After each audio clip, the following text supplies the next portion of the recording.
Hi, this is Gary with MACMOST.com. Let's take a look at the Apple Intelligence summarizing tools. So one of the first Apple Intelligence features that we got in macOS 15.1 is the ability to summarize text.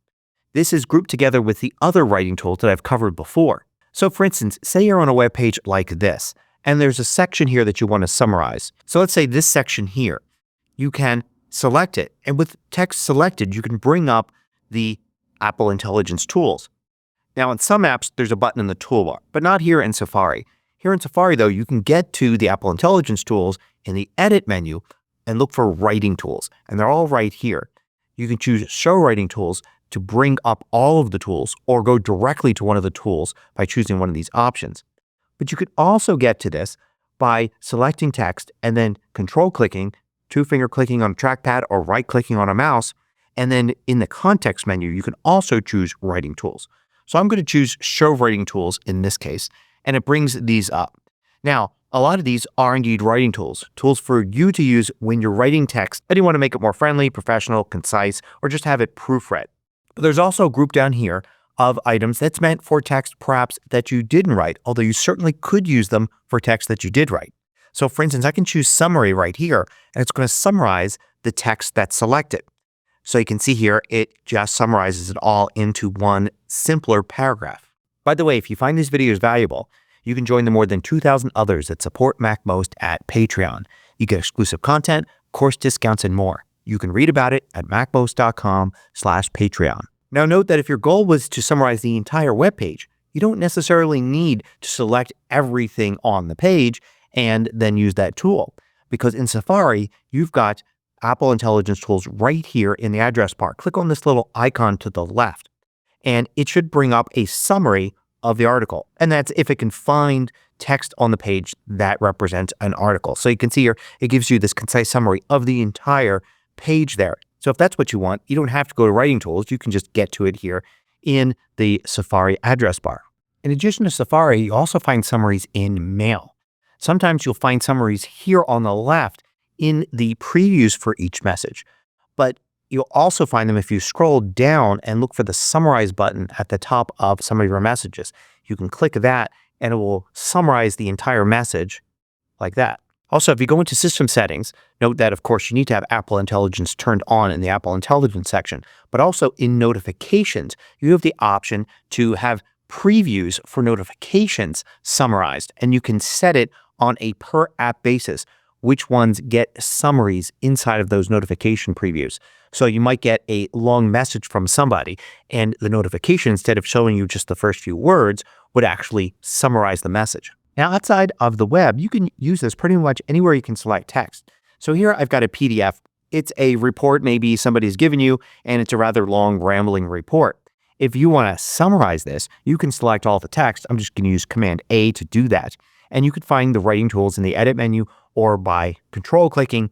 And here I can go to Writing Tools and Summarize and get a summary of this report like that. You can just read it right here, but you can also copy it to the clipboard if you want. Now, you may have already noticed there are more tools there than just a basic summary. So let's go back into Writing Tools here.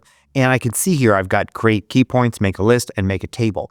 If you go into Show Writing Tools, you'll see all of those right here as well. So instead of a summary here, it might be good to get key points for this. Let's try that.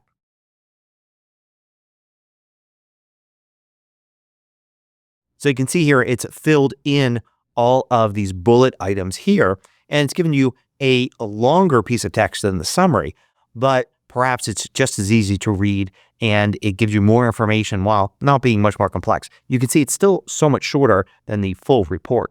Now, if you try to use some of these other tools, you're going to get mixed results based on what you have selected. So in this case, if we choose Make List here, we'll get a fairly decent list that summarizes the report.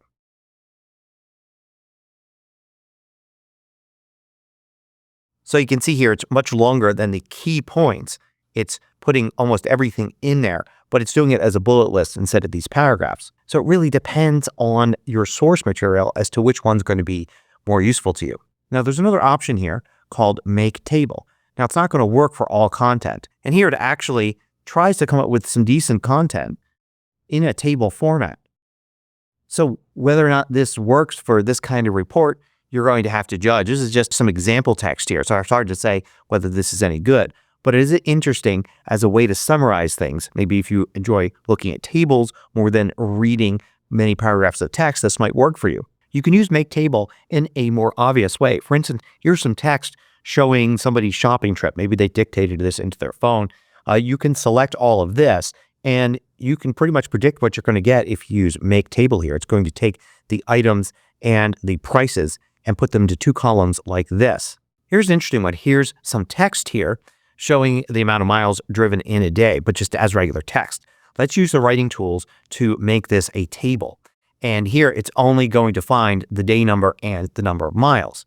But what if this was a little different? Here, the mode of transportation has changed. So there's actually more data on each line. So now let's use writing tools to make a table from this. And we'll see, yes, it correctly figures out that there should be an activity column and puts the right thing in there. Here's another example. Here's some text, maybe something somebody wrote or dictated, or it's from a story or something. It would be interesting to put this in a table. And sure enough, if you choose writing tools and Make Table, we could see that it does figure out the breed and then a description based on it. So it puts together a little table like this. If we were to instead choose Make List, then we'll get a list here based on this. And you could see it breaks it down with the relevant information. It gets that there's more than just the name of a dog breed here. There's actually some more information and puts it in this nice bullet list. Here's another example. Here's some food items and an amount for each one. But the amounts used very different measurements. So let's go and use writing tools here and see if it could put this in a table.